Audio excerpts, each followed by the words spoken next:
Welcome to Understand Murdaugh, a podcast from the Post and Courier, South Carolina's largest newspaper. Our award-winning reporters have spent more than a year digging into the Murdaugh saga to bring you the latest news and in-depth analysis as we covered the story of drugs, deceit, and death in South Carolina's rural Lowcountry. And now we're here to provide quick daily updates on Alex Murdaugh's highly anticipated double murder trial in Colleton County. Hello, welcome to Understand Murdaugh. My name's Nathan Stevens, one of your hosts. I'm also here with Jocelyn Greshik.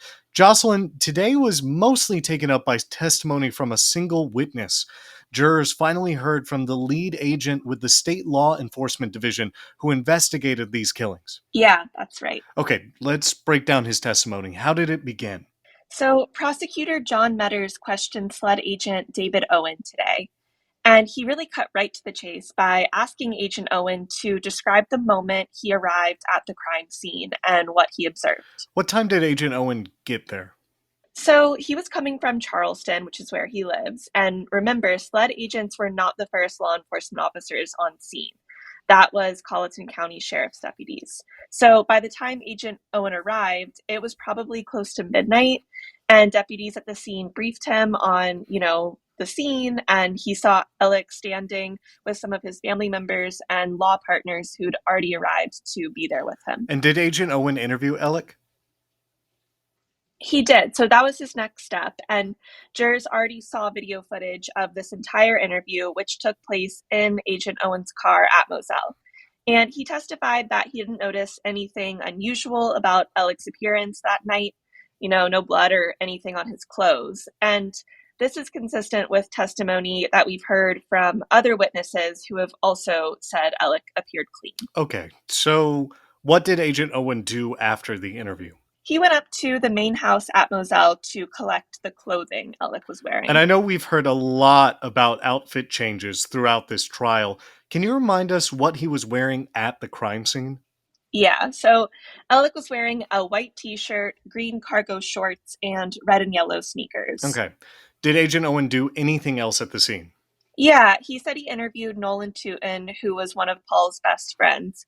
And he also interviewed C.B. Rowe, who was the Murdaugh's farmhand.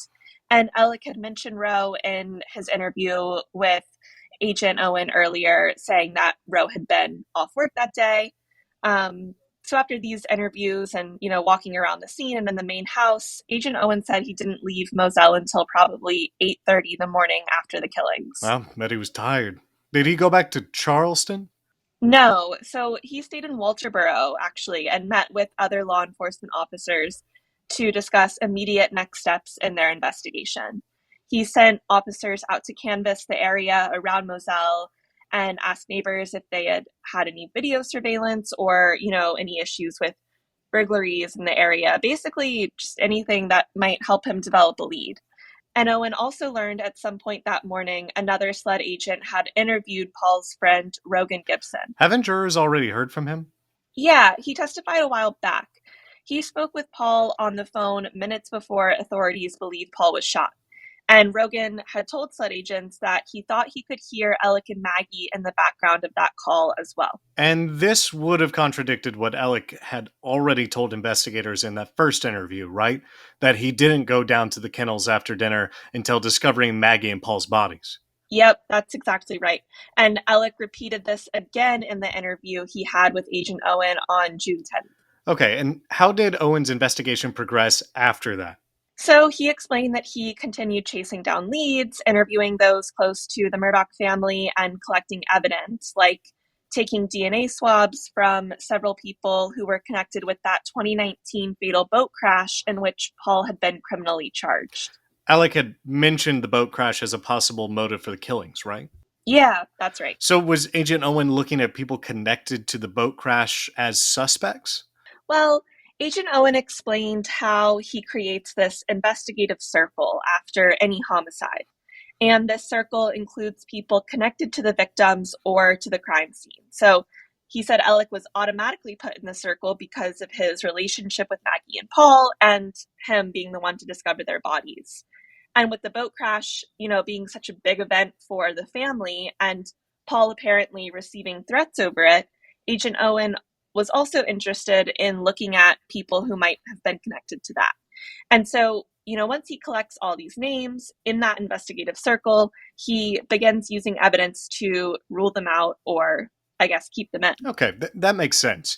Did Agent Owen speak with Alec again after the June 10th interview? Yes. So he said they called and texted a few times in the following weeks. And on July 28th, Alec had contacted him to see if he could come get some stuff from his car, which deputies still had custody over. And I guess Alec also mentioned he wanted to ask Agent Owen a few questions about, investigators' progress with the case. And Agent Owen said, well, that's great, because he had some questions he needed to ask Alec too. So did they meet again? Yep, they did. Alec was about to go on vacation. So when he got back into town, he called Agent Owen and they set up an interview for August 11th. So this would be the third official interview between Alec and SLED agents, correct? Exactly. And had jurors heard anything about this interview yet? No, they hadn't. And Metters, the prosecutor, played it for them in court today. Was anyone at that interview beside Alec and Agent Owen? Yeah, another SLED agent, and then Corey Fleming, who's one of Alec's very close friends and an attorney as well. Okay, wait. Didn't Corey Fleming get charged in connection with Murdaugh's various financial crimes? Yeah, he is currently facing more than 20 state charges for helping Alec defraud insurance companies and the estate of Alec's housekeeper out of a multi-million-dollar payout after she fell at Moselle and died. Okay, got it. But on August 11th, 2021, at the time of this interview, he was acting as Alec's legal representation? That's right. And one of the first things Corey Fleming wanted to establish with Agent Owen was whether Alec was being questioned as a suspect or if this interview was just to further SLED's investigation. Fleming said he was under the impression that they'd voluntarily shown up that day just to get an update on the investigation. And was Alec a suspect at the time? Well, Agent Owen explained he hadn't found any evidence that could take Alec out of that investigative circle we were talking about earlier. But Alec, who, is very agreeable and cooperative in this interview, says he'll answer any of Agent Owen's questions. Okay, I know this interview was really lengthy, but can you give us some highlights? Or did jurors learn anything new? Yeah, a couple of things. So Agent Owen was mostly concerned with the timeline Alec had provided investigators from the day and night of June 7th. He said it was inconsistent. What do you mean? Well, Alec had given some conflicting statements up to this point about when he left for work that day and when he got back to Moselle. And he gave different lengths of time, for instance, of when he and Paul were riding around the property after work. He also wasn't sure what time Maggie had gotten back to the house that night, and he changed the amount of time he spent at his mother's house in Alameda before coming back to Moselle and discovering their bodies. But the one thing he has been consistent with is telling investigators he never went down to the kennels after the family ate dinner together that night until, of course, he returned from Alameda. Did Agent Owen mention any of the evidence investigators had at that point, which placed Alec at Moselle that day? Yes. So at this point, Agent Owen would have known about the phone conversation with Rogan Gibson, placing Alec at the kennels minutes before Paul's cell phone stops communicating. Agent Owen had also received the Snapchat video Paul filmed of his dad when they were riding around on the farm. And this is the video where Alec is wearing different clothing, right? That's right. We heard a lot about that video the other day when Blanca Simpson testified, who's the Murdaugh's former housekeeper. She said Alec was wearing different clothes in the video from the ones she saw him wear to work that morning. And then we also know that these clothes are different from the ones he was wearing at the crime scene. Was this the first time Alec had seen this video? It was the first time Agent Owen mentioned it to him, so probably. Alec said he didn't remember it being taken and that he probably changed clothes after work. Okay, wait. Didn't Blanca Simpson also testify Alec had approached her after this interview to ask about what he was wearing that day? Yeah, that's right. She had testified she felt Alec was trying to convince her he'd been wearing something else in case anyone asked. Alec also mentioned he apparently had been shown a video, so he was probably referring to this one from Snapchat. Okay, then what else? Well, Agent Owen also told Alec that investigators believed family guns were the ones used to kill Maggie and Paul, specifically the 300 blackout rifle and 12 gauge shotgun we've heard a lot about, and that these guns were missing. Paul apparently kept them in the back of his truck, which he dropped off at a mechanic the Friday before the killings. Agent Owen asked Alec in the interview where Paul might have put the guns while it was at the shop because they weren't in the truck, but Alec said he didn't know. And this interview ended in a pretty dramatic fashion, right? Yeah, it did. Agent Owen asked Alec point blank whether he killed Maggie or Paul or if he knows who did. Wow, okay. What did Alex say? He answered no to both questions and asked the agent if he thought Alec was the killer. And what did Agent Owen say?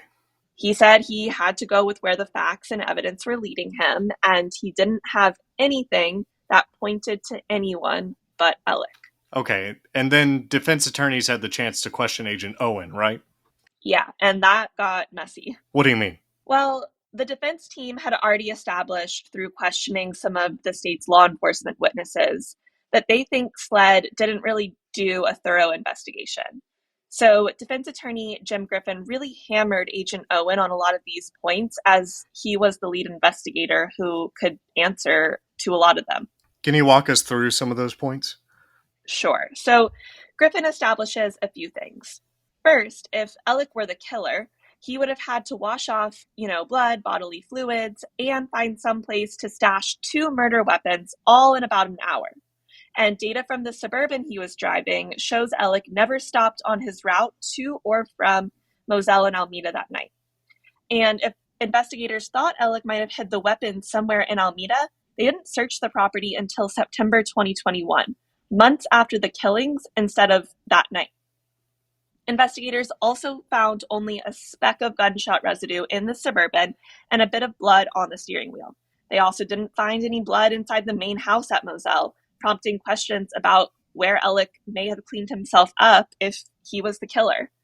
Griffin also brought up that Snapchat video. Investigators never asked Alec for the shirt, pants, or shoes he was wearing in it because they were laser focused on getting the clothes from the crime scene.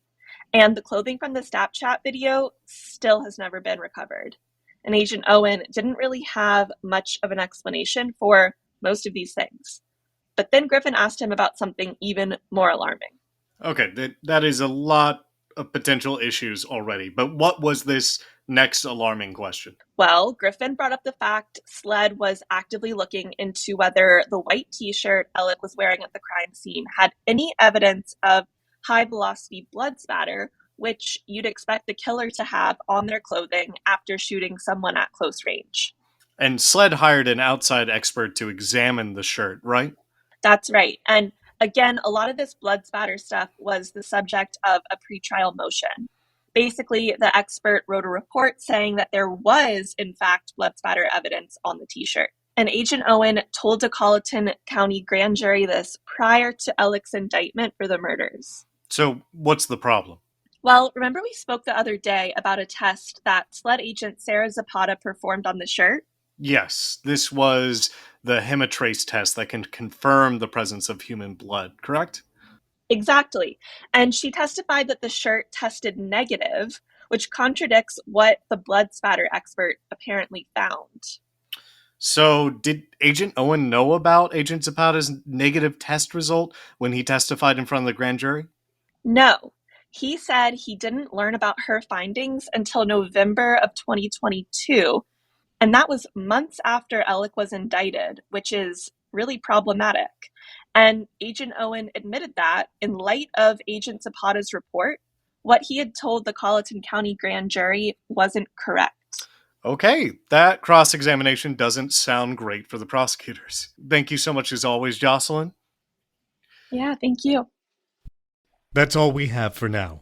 For more in-depth coverage of this trial, as well as the latest news on the Murdaugh story at large, stay tuned to postandcourier.com/Murdaugh.